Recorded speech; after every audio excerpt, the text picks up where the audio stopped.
He said, "Man, that sure is some good-looking stagecoach. That's what they call a bus, a motorhome." For nearly 50 years, Ernest Borgnine was one of Hollywood's most reliable faces. The gap-toothed grin, the booming laugh, the guy who could play a cold-blooded killer in one film and a lovable Navy lieutenant on television the next season. He won an Academy Award. He anchored a hit sitcom. He voiced a superhero for a new generation of kids who had no idea he'd ever done anything else. But underneath that easygoing public image, there was one relationship from his personal life that he almost never discussed with a straight face, and when he finally did talk about it, decades later, you could still hear the sting in his voice. It wasn't a director. It wasn't a rival actor who stole a role out from under him. It was his third wife, the Broadway legend Ethel Merman, and the wound that marriage left lasted far longer than the marriage itself did. Before we get to that, it's worth understanding who Ernest Borgnine actually was, because almost nothing about his path to fame followed the script Hollywood usually writes for its leading men. He was born Ernest Borgnine on January 24, 1917, in Hamden, Connecticut, the son of Italian immigrants. As a small child, he spent several years living in Italy with his mother before the family reunited and returned to Connecticut, where the family name was eventually shortened and Americanized to Borgnine. Growing up, nothing about him screamed future movie star. He wasn't the kid performing in school plays or begging to be taken to the movies. He liked sports. He liked being active. If you'd told his high school classmates that this particular kid would someday win a Best Actor Oscar, most of them probably would have laughed. What he did instead, right out of high school, was join the United States Navy. He enlisted in 1935 and served aboard the USS Lamberton, a destroyer, logging 6 years before receiving an honorable discharge in October 1941, just 2 months before Pearl Harbor. That timing has struck more than one biographer as almost unbelievable. Borgnine went into the service in 1935, when scarcely anyone was volunteering for military life, signed up for exactly the 5-year hitch that let him out right before the country needed him most, and then turned around and re-enlisted anyway. When Japan attacked Pearl Harbor, he went back in, this time serving aboard a patrol yacht that helped guard the Atlantic coast during the Second World War. By the time he was finally discharged for good in 1945, he'd made gunner's mate first class and picked up multiple honors along the way. He seriously considered making the Navy his career. 10 more years in uniform, and the man who would eventually play Marty the Butcher, Sergeant Fatso Judson, or Lieutenant Commander Quinton McHale simply never happens. What changed his mind, by his own account, was his mother. She told him that he had a forceful personality and ought to try acting. It's the kind of offhand suggestion parents make all the time, usually without consequence. This one reshaped an entire career. Borgnine enrolled at Connecticut's Randall School of Drama and then made his way to the Barter Theater in Virginia, a company literally founded during the Great Depression on the idea that patrons could trade produce for admission, meaning actors were sometimes paid in vegetables instead of cash. He took whatever work he could get, on stage and off, and by the end of the 1940s he'd landed a role in a production of Tennessee Williams's The Glass Menagerie that went over well enough to get him noticed. In 1949 he made his Broadway debut in Harvey, starring alongside James Stewart, a production that ran for well over 1,000 performances and gave the still largely unknown Borgnine years of steady work and an up-close education in how a genuine star carried a role. Television came calling in the early 1950s, first with a low-budget science fiction series, then with a small part that got him in front of a movie studio.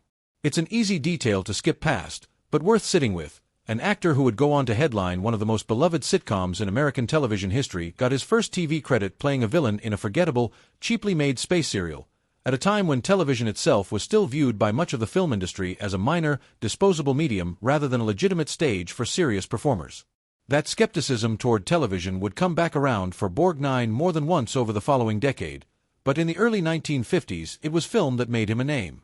His real breakthrough arrived in 1953 with From Here to Eternity, where he played Sergeant Fatso Judson, a cruel, sadistic military policeman about as far from the real Borgnine's easygoing personality as a role could get. The character's violence toward Frank Sinatra's Angelo Maggio in the film left audiences genuinely rattled, and Borgnine has talked over the years about how deeply that role stayed with him after filming Wrapped. That same period also gave Borgnine one of the more interesting footnotes of his career, in 1955's Bad Day at Black Rock, where he played a small-town thug named Coley, one of several local heavies squaring off against a one-armed Spencer Tracy. It's a tense, well-regarded film, It earned Tracy a Best Actor nomination and John Sturges a Best Director nomination, and it happened to be released the very same year Marty made Borgnine a star. In one of those ironies film historians still point out, Tracy lost that year's Best Actor Oscar to his own supporting player. Borgnine took the award home for Marty, beating a man he'd shared a hotel town brawl with on screen just months earlier. There's no reliable record of Tracy resenting Borgnine over it. By most accounts the two respected each other's work, but it's a strange, true detail that rarely makes it into the highlight reels of either man's career. Then, in 1955, Borgnine did something almost nobody expected. He played Gentle. Marty began life as a television play written by Paddy Chayefsky, and when it was adapted for the big screen, it was made on an extremely modest budget for a major studio release, a gamble few in Hollywood expected to pay off. Borgnine starred as a lonely, unassuming Bronx butcher looking for love, a role about as opposite from Fatso Judson and Coley as an actor could choose. The film was a sensation. Marty took home Best Picture at that year's Academy Awards, and Borgnine won the Oscar for Best Actor, beating out a field that included James Dean. He was 38 years old, one of the older actors to ever win the award for what amounted to his first true leading role in a feature film, and in his acceptance speech he thanked the mother who'd told him to give acting a shot in the first place. It was a role, and a win, that appended the usual Hollywood formula. A small, character-driven story about an ordinary man had beaten out flashier, bigger-budget competition, and it proved to studios that audiences didn't need spectacle to fill a theater, they needed someone believable. From there his career kept bending in directions nobody would have predicted. In 1967 he played a general in The Dirty Dozen, an ensemble war picture built around a team of convicts sent on a near-suicidal mission ahead of D-Day, working alongside a cast that included Lee Marvin and Charles Bronson.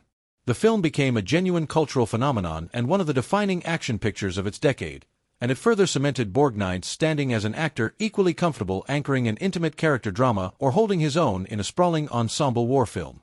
2 years after that, he appeared in Sam Peckinpah's brutally violent, genre-redefining western, The Wild Bunch, playing Dutch Engstrom, a member of an aging outlaw gang staring down the end of their own era on the eve of the First World War. The film's stylized slow-motion violence shocked audiences on release and went on to be recognized as one of the most influential westerns ever made, part of a wave of late 1960s films that permanently changed how violence was depicted on screen. In the early 1970s, Borgnine took a leading role in the disaster picture The Poseidon Adventure, playing a tough, no-nonsense police detective alongside Shelley Winters, in a film about passengers fighting to survive after their ocean liner capsizes on New Year's Eve. Both Winters and Borgnine were seasoned, strong-willed performers with decades of stage and screen experience behind them, and while detailed, fully verified accounts of exactly what happened between them behind the scenes are thin and often exaggerated in retellings, it's well established that Winters earned an Academy Award nomination for her performance in that film, and that the underwater sequences the cast filmed were genuinely demanding, physically taxing work for actors well into middle age, requiring hours in tanks of water while wearing full costume. The film was a massive box office success and helped kick off the entire 1970s disaster movie boom that followed it. On television, McHale's Navy turned Borgnine into a genuine household name. The ABC sitcom ran for 138 episodes across 4 seasons, from 1962 to 1966, casting Borgnine as Lieutenant Commander Quentin McHale, the fast-talking, angle-working commander of a U.S. Navy PT boat crew stationed in the Pacific during World War II, a role that drew directly on his own wartime service, even though in real life he'd never actually held officer rank. The show spun off 2 theatrical films, and while filming the first of those movies in 1964, production was disrupted more than once. Heavy rains in Los Angeles washed out planted foliage needed for exterior shots, and filming had to pause briefly so Borgnine could appear in court as a witness in a lawsuit against a major studio, an accommodation the court didn't normally extend. Life on the McHale's Navy set wasn't always smooth off-camera, either. Borgnine and co-star Joe Flynn, who played his exasperated commanding officer Captain Binghamton, reportedly got into an actual physical altercation at one point during production, a falling out serious enough that the 2 men couldn't be sent out together on the same promotional tours afterward. It's a far cry from the goofy, good-natured rivalry their characters played out on screen every week. Borgnine kept working into his 60s and 70s, taking on the action series Airwolf in 1983, playing helicopter pilot Dominic Santini alongside Jan Michael Vincent, a role that reportedly came his way after a producer caught him guest starring on Magnum P.I. and wanted him for the part. Airwolf ran for 3 seasons on CBS before being cancelled, then got picked up for a fourth season by a different network mainly to round out its episode count for syndication. A fourth season that dropped the original cast entirely and had Borgnine's character killed off in an explosion as part of the transition. Decades later, Borgnine found an entirely new audience as the original voice of Mermaid Man on SpongeBob SquarePants, a role that introduced a war veteran and Oscar winner in his 80s to a generation of children who had no idea who he was outside of that cartoon. It was, by any measure, an unlikely late career turn for a man best known for playing hardened soldiers and criminals, and it ended up putting his voice in front of more viewers, week after week, than almost anything else he'd done across 7 decades of work.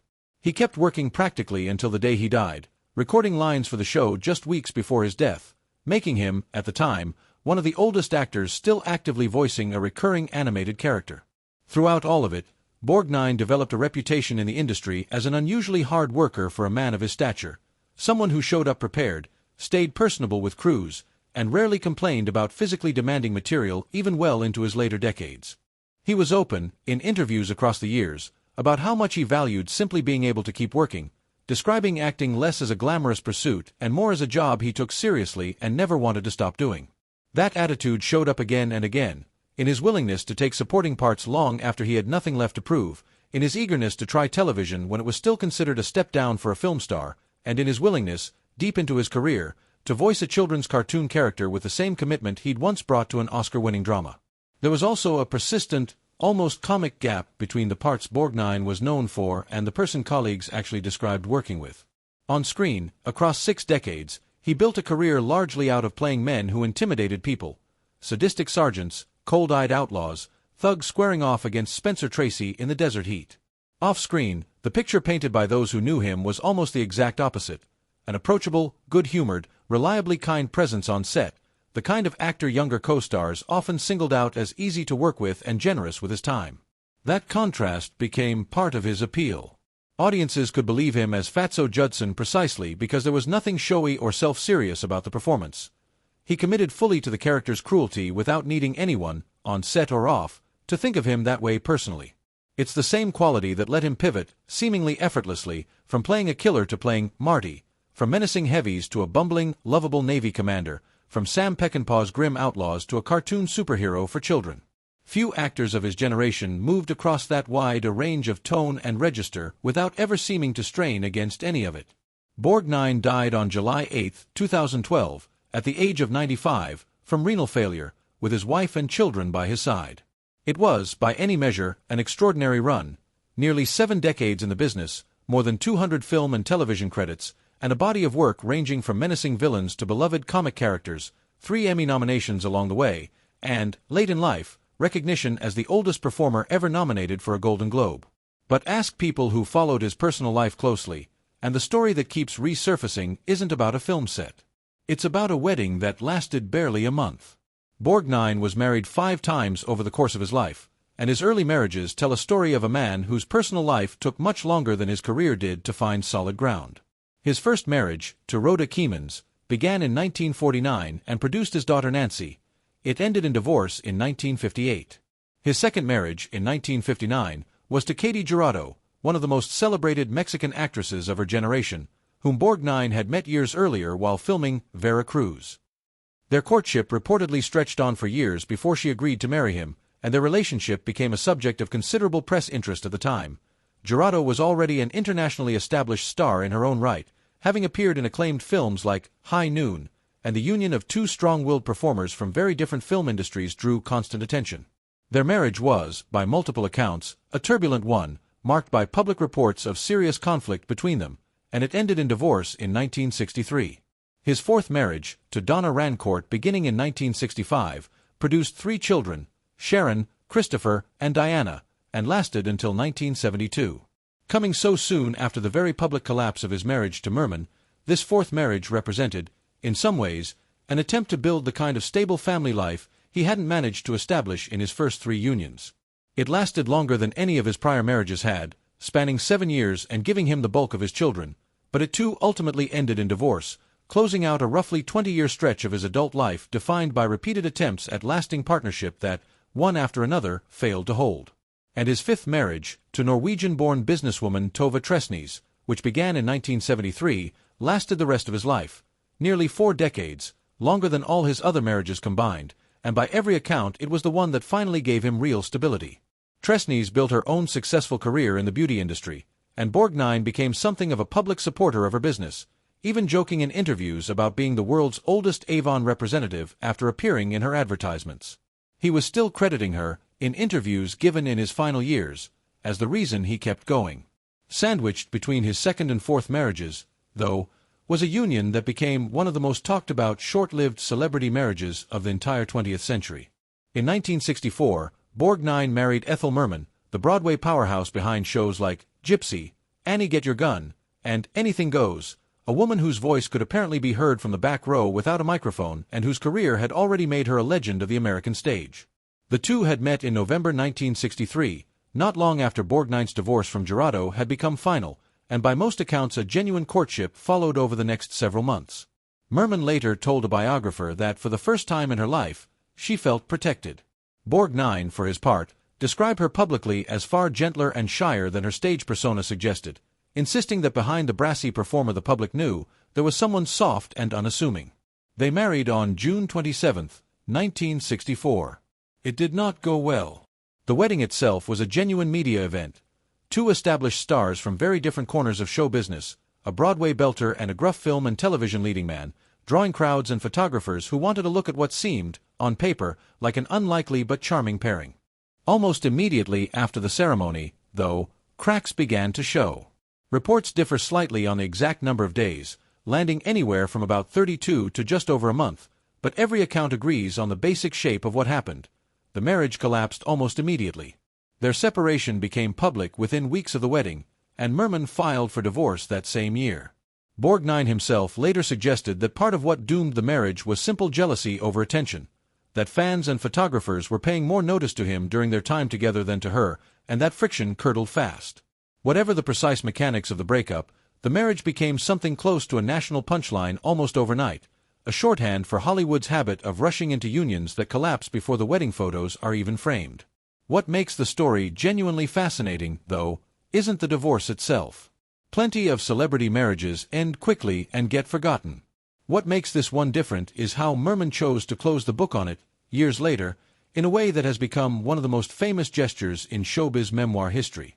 In 1978, Merman published her autobiography. In the table of contents, tucked in among the chapters chronicling her career, was one titled simply, My Marriage to Ernest Borgnine. Readers who flipped to that chapter, expecting some kind of reflection or explanation, found a single blank page. No text. No commentary. Nothing at all. It was, in its way, a more devastating statement than any paragraph of complaints could have been.